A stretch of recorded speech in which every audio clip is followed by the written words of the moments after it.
প্রেমে পড়ার মতো এত আনন্দদায়ক কিছু কি আছে পৃথিবীতে? আমি এখনো একটা মেয়েকে অসম্ভব ভালোবাসি, অসম্ভব। কে সে? এটা বলা ঠিক হবে না, ওর ক্ষতি হবে।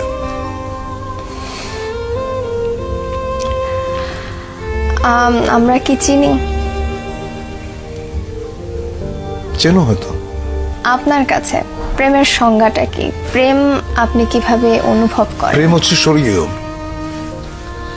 এইটা মানুষের ভেতরে প্রেমের যে অনুভূতি, এটা পবিত্র এবং স্বর্গীয়। প্রেমের চাইতে ভালো বিষয় মানব ইতিহাসে নাই। আমি শুধু মানুষের প্রেমের কথা বলছি না। একটা মানুষ একটা বৃক্ষের সঙ্গে প্রেম করতে পারে, একটা মানুষ তার বাসার জানালার পাশে যে গাছটি আছে সেখানে যারা দোয়েল পাখি বসে, সে তারও প্রেমে পড়তে পারে, তাই না? সাধারণত আমরা প্রেম বলতে বুঝি খুব ছোট্ট কথা, সেটা হচ্ছে যে একটা ছেলে একটা মেয়ে। ব্যাপারটা কিন্তু সেরকম না, তাই না? ধরো যেমন আমাদের প্রফেট, তার সঙ্গে আল্লাহর যে প্রেম, এটাকে তুমি কিভাবে ডিফাইন করবে? এটা ডিফাইন করা সম্ভব না। You have to feel it in your heart. প্রেম হচ্ছে এরকম। আমি একটু মানব প্রেমের মধ্যেই থাকছি। অনেকে বলেন যে প্রেমে পড়লে হৃদয়ে হার্টে ব্যথা করে, অনেকের পেটে ব্যথা করে, অনেকের মাথায়ও ব্যথা করে। তো আপনার ক্ষেত্রে প্রেমে পড়লে সেই ব্যথাটা কেমন? সেটা তোমার মনে হয় যে পেটের উপর একটা প্রজাপতি নাচতেছে, এবং প্রেমের ব্যথার মতো এত মিষ্টি ব্যথা বোধহয় পৃথিবীতে নাই। তো প্রজাপতি নাচলে কেমন লাগে সেটা একটু আপনার কাছ থেকে শুনি। এটা তোমার সুরসুরি জাতীয় একটা জিনিস, এটা আসলে বোঝানো সম্ভব না। তুমি হয়তো কাউকে ভালোবাসো বা কারো প্রেমে পড়েছো, তুমি তোমারটা তোমার মতো করে বুঝবে, আমি আমারটা আমার মতো করে বুঝবো। আচ্ছা, আপনারটা? ওই যে ক্যামেরাম্যান যে আছে এখানে, কি নাম তোমার? হ্যাঁ, ছোটন। ছোটন। ছোটন ওর প্রেমের অনুভূতি কি এটা ও বুঝবে, ওটা তো আমি বুঝবো না। আমি যখন বালক ছিলাম তখন প্রেম বলতে যেটা বুঝতাম, পরিণত বয়সে এসে আমি দেখলাম প্রেম আসলে অন্যরকম। পার্থক্যটা কি? পার্থক্যটা অনেক অনেক অনেক। আমি তো ধরো যেমন প্রথম প্রেমের যে অনুভূতি, সেটা হচ্ছে যে বই পড়ে, শরৎচন্দ্র বা বঙ্কিমচন্দ্র পড়ে প্রেম সম্পর্কে একটা ধারণা মাথায় ছিল। ওইটা আসলে প্রেমের অনুভূতি না। প্রেমের অনুভূতি একেবারেই অন্যরকম, একেবারেই। এটা এক একজনের কাছে এক এক রকম, এটা কেউ কাউকে বলে বোঝাতে পারবে না। প্রথম প্রেমের কথা বলছেন, সেটা বইয়ের কথা বললেন, কিন্তু প্রথম মানব প্রেম যদি বলি সেটা হচ্ছে আমি তখন অনেক ছোট। কত বয়স?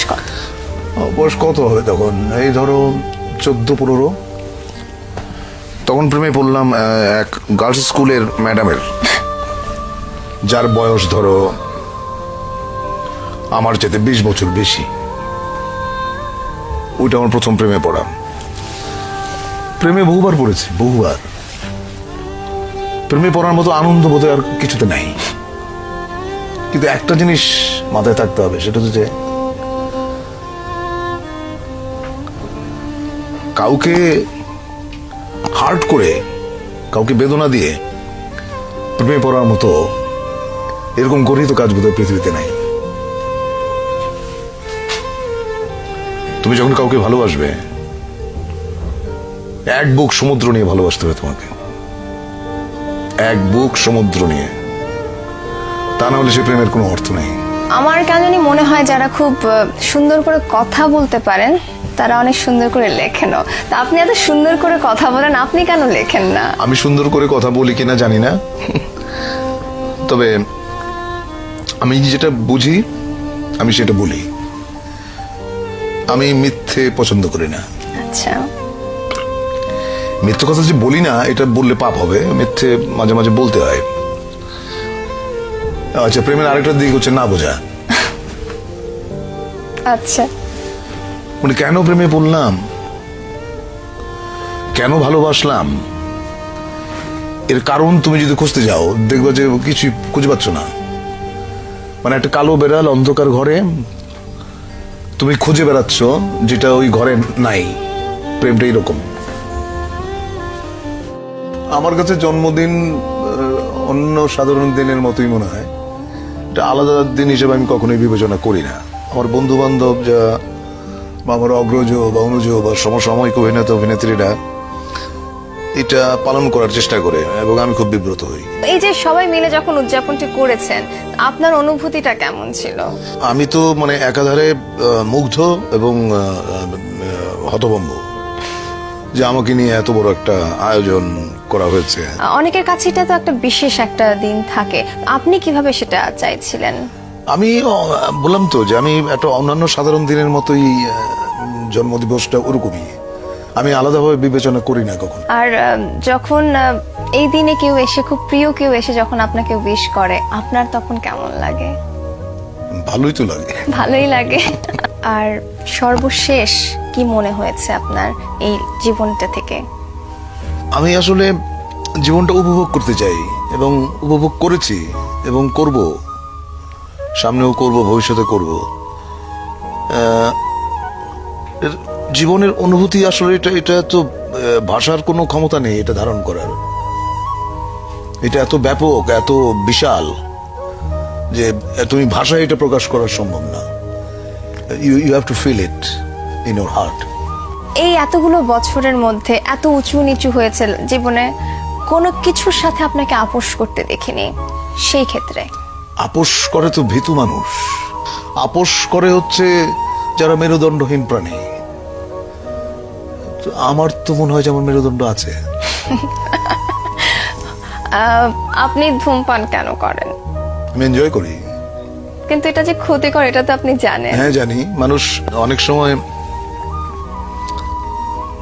ক্ষতি জেনেও তো করে, অনেক কাজ করে না। সেটা কখন করে মানুষ আপনার মনে হয়? কিছু কিছু জিনিস মানুষ ভালোবাসে।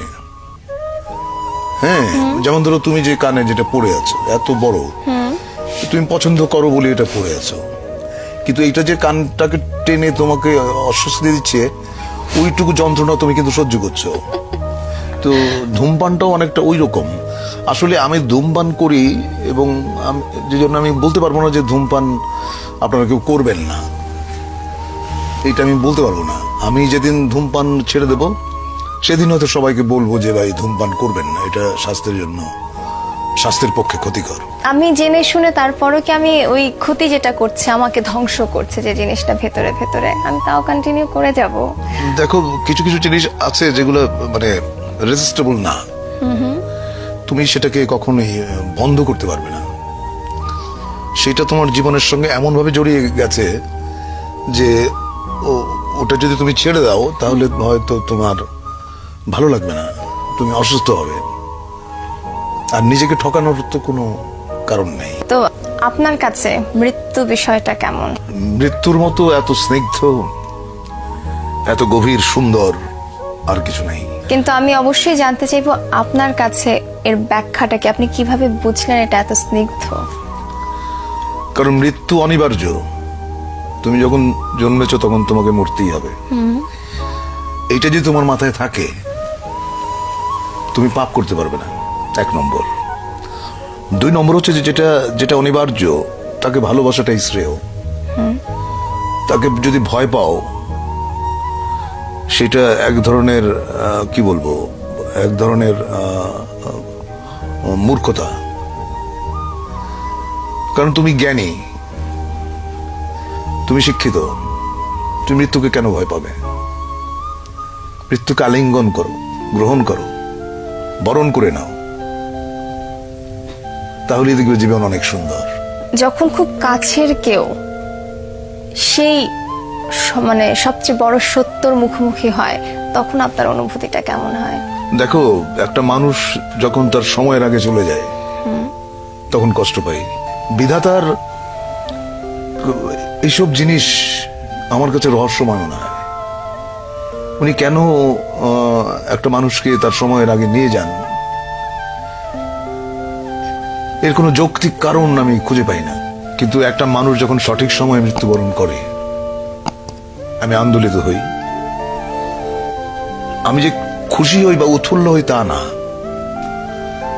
আমি সেটাকে শ্রদ্ধার সঙ্গে দেখি এবং সেটাই সম্ভবত বাঞ্ছনীয়। এমনও তো হয় যে একজন মানুষ 80 বছর হলেও সে তরুণ, তো সেই মানুষটার জন্য সঠিক সময় তাহলে কি আবার 25ও বৃদ্ধ হয়ে যায়?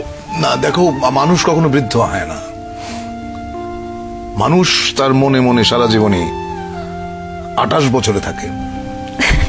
28 কেন? 28 এর পরে আর তার মানসিক বার্ধক্য আসে না। তার মানে কি আজকে এই মুহূর্তে আপনাকেও যদি আমি প্রশ্ন করি, আমি তরুণ। আচ্ছা